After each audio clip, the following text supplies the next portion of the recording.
22. Can't Go Home Again by Nathan Hine. Chapter 1. In a quaint two-story white house with blue studders and a matching front door, there resides Jane Callahan, a little girl with black hair and green eyes that sparkle with innocence and worry. Sunlight peeks through the curtains, casting golden rays across her room to where she sits, hunched over a drawing table, lost in her own world. Her tiny hands move swiftly over the paper, sketching the outline of a person. She scribbles the lines to form the image of her father. He is a towering figure clad in camouflage, and he has a helmet on his head that looks like a giant tan fruit. The picture isn't something that art enthusiasts would call good, but it is hers. It is her way of capturing the man she missed so deeply. She had gotten into drawing these pictures since he had left to go fight in the Gulf War. With a bittersweet smile, Jane's heart swelled with both pride and longing as her hand brought the picture to life. In her vivid imagination, she envisioned her father as a valiant warrior, his uniform in pristine condition. She draws him with a resolute gaze, his eyes reflecting the determination that has always inspired her. She puts down the tan crayon and picks up a black one. She scribbles out something that looks like a rifle in his hand, giving him an intimidating edge. She then places the black crayon down and picks up the yellow one. She starts at the bottom of the paper and turns the white page beneath her father's image into the sands and dunes of a burning desert. She makes peaks of hills to his right and left. Lastly, she puts down the yellow and grabs the blue. This time she starts at the top, working her way down. She brings the sky to the sandy ground and around the soldier. As she added the final touches, Jane's eyes filled with tears. Across the top of the picture, in black crayon on the blue sky, she carefully writes in large, childish letters, "Come home, Daddy." It is a heartfelt, pleading wish, a desperate whisper from a daughter to be carried by the wind to the distant country where her father fought. When the drawing is complete, Jane steps back from it and analyzes it. Her heart pounds in anticipation of the hope that somehow the world will hear her silent request and send her father home. She picks up the picture and walks barefoot downstairs, looking for her mother, Stacy Callahan. Stacy, a blonde, short, and thin woman, is crying at the kitchen table in her own grief over missing her husband. Each sob like a knife to her being and is gnawed away at her heart. The absence of her husband is a constant void that she must fight through every day. As she sat slumped, her tear-stained face buried in trembling hands, she heard the pattering against the wooden floorboards from Jane's bare feet. She tries her best to wipe the tears and the anguish she felt away and remove the pain from her face for her daughter's sake. She has to be strong, or at least present herself as such. She watches through reddened eyes as Jane skips into the room, clutching the picture with her tiny hand, and finds her mother in her disheveled state. Jane knew her mother had been crying, but hoped this would help cheer her up. "Mommy, look what I drew," Jane exclaimed, filling her voice with joy and excitement as she showed her mother the picture. Stacy forces herself to look at it, and she feels an ache in her heart as she glances at the sight of this innocent child who hasn't fully comprehended the turmoil that gripped the family. Jane held up the paper, proudly displaying the colorful drawing of her father in uniform against the desert landscape. "It's Daddy," Jane says, her green eyes sparkling with love as she says it. "I want him to come home." Stacy's composure is shattered as tears stream down her face once more. Jane reacts to her mother, puts her small arms around her mother's neck, and comforts her in an embrace. "Don't be sad, Mommy," Jane says. "Daddy will be home soon. Then we'll all be happy again." "Yes, I'm sure he will, and we will be," she said, smiling at her daughter's innocence as a glimmer of happiness entered her. She pulls out of the hug, and she strokes Jane's hair. "The picture is beautiful. I'm sure your dad will love it. Do you want to hang it up?" "Yes," Jane said cheerfully. Together, mother and daughter hang the picture up on a wall with other pictures Jane had made.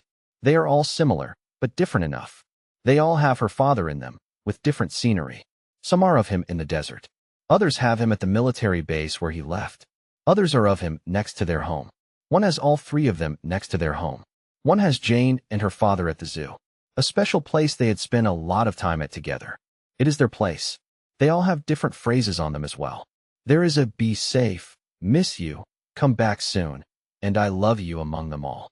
They stand and stare at this wall of hope they made for the one they love to return safe and sound back to them. This helps Stacy gain a pulse of strength. Jane's unwavering belief in her father's safe return is a lifeline that keeps Stacy afloat. She reaches over and brings Jane over to her, kisses the top of her head, and states, "Thank you, my sweet Jane. Thank you for giving me hope and strength. Even in my darkest places, you are my light." Jane smiles at her mother and says, with determination and unquestioning certainty, "Daddy will come home. I know he will." Chapter 2.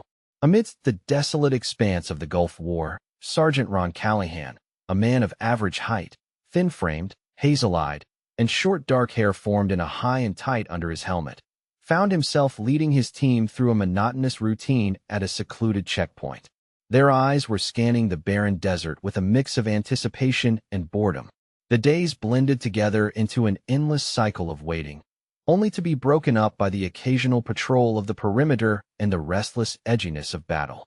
Private Madden, a young man on the shorter side with a freckled face, auburn hair buzzed down to almost nothing, brown eyes, and a wiry frame, seems to have the most eagerness.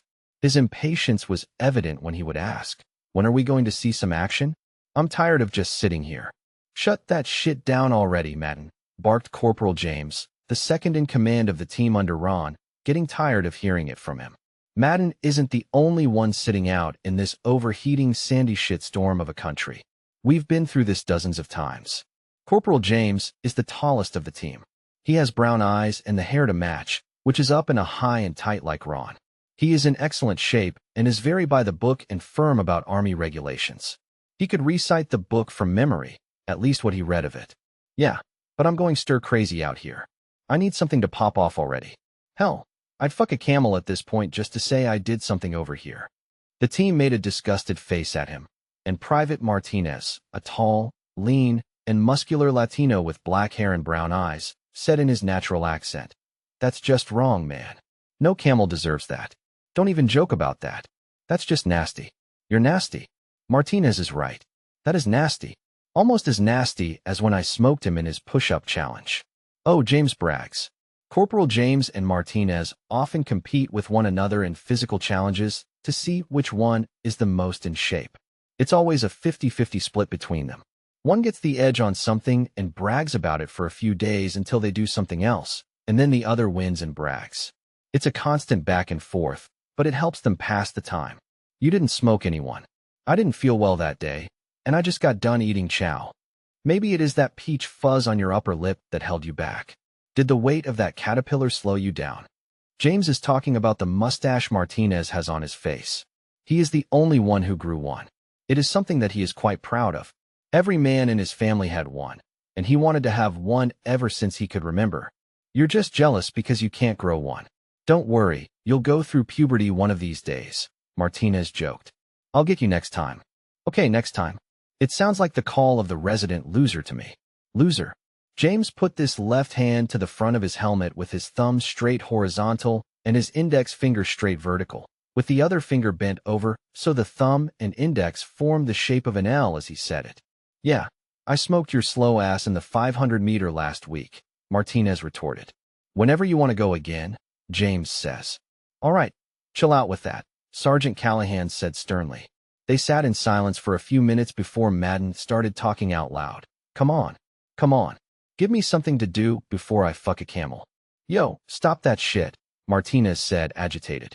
Well, they need to give me something to kill already, Madden said, raising his voice. Calm down there, killer, Ron intervened, speaking in a calm tone. Be patient. It will happen when it happens. Ron sometimes feels like he is babysitting a group of boys instead of soldiers in the military. He just tries to keep the peace between them like bickering brothers, and he's their father, even though he only has about 10 years on them. He remembers being that age, so he has some patience for it, even though it annoys him sometimes. Yeah, look at Jenkins. He's not going all berserk, James chimes in. Jenkins is the last private with the team. He is generally quiet and keeps to himself. He is of medium height, has short black hair buzzed down, and blue eyes, which sat behind a pair of wire-rimmed glasses. What do you think of all this, Jenkins? James asks him. I don't really care if we ever see action. I'm just doing my time, then go use my GI Bill. I'm college-bound, so no action is fine with me, Jenkins states. See, that's a good state of mind. Let's just get out of this place, James reaffirms. I didn't think I'd be babysitting a bunch of oil fields. I didn't join the army to just sit around. I wanted to see some action, is all I'm saying, Madden says.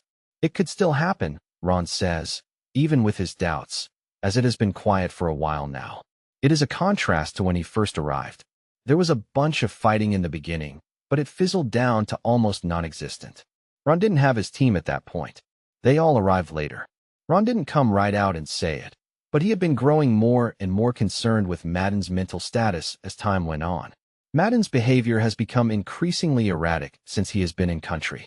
He seems to be becoming disillusioned with their mission and the purpose of their being there. Ron is thinking of sending him for a psychological evaluation, fearing he will break down soon.